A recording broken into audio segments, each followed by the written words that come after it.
Hello, my name is Neha Chaudhary and today date is 26 October 2021. So today topic is exceptional handling.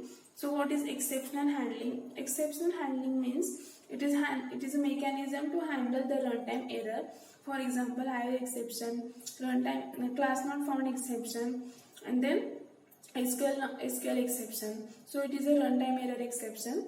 Then if we have a if we take the 10 statement in one statement up to the 10 statement, and into that 10 statement we have a exception at the statement number 5, then we can handle that exception by using the exception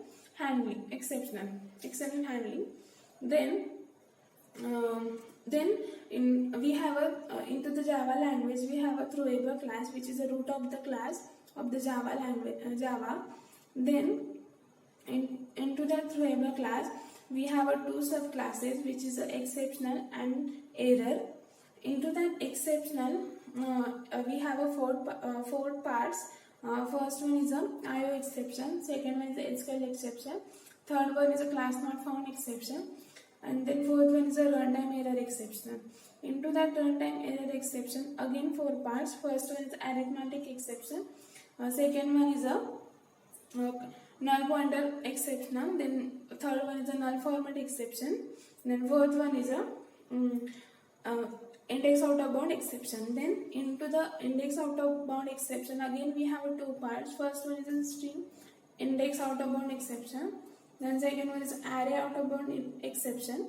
Then so this is the part of the exception. Then second part is the error which we have a three parts. First one is a stack overflow error, second one is a virtual machine error, then third one is a memory error. So it's a part of the error.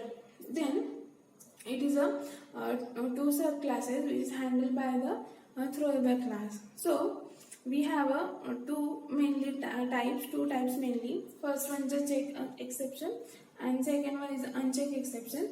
So into this check exception we can handle the whole throwable class except the runtime exception and error. So it is a check exception. It's inherit the whole throwable class. So it is a check exception. For example, we take the thread.sleep. It's give the it's handled by it's a check exception because it's give the exception at the compile time. So we can handle the check exception at the compile time. So second one is a uncheck exception. Uncheck exception, it is handled by the runtime error. It is a handled by the runtime error exception. So we can throw the runtime error exception. So we can handle the uncheck exception. For example, then we have a try. Then we have some key. First key of the exceptional is a try block. Try. Into that try block, if we handle the exception, then we need to execute handle the exception. We can't empty that block and then empty that block. Then second one is a cache block.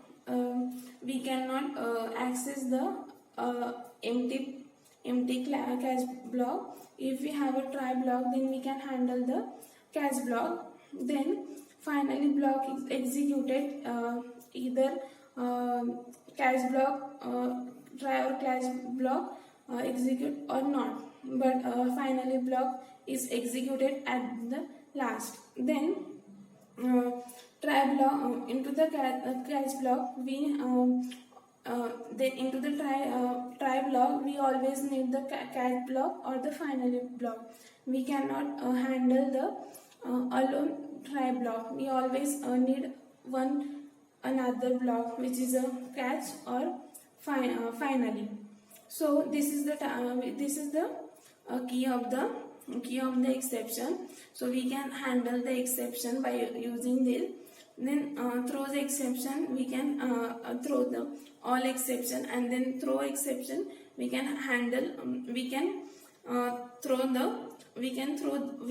the exception, and throws exception we can handle the exception. So this is the today topic explanation, which is the exception handling. So thank you.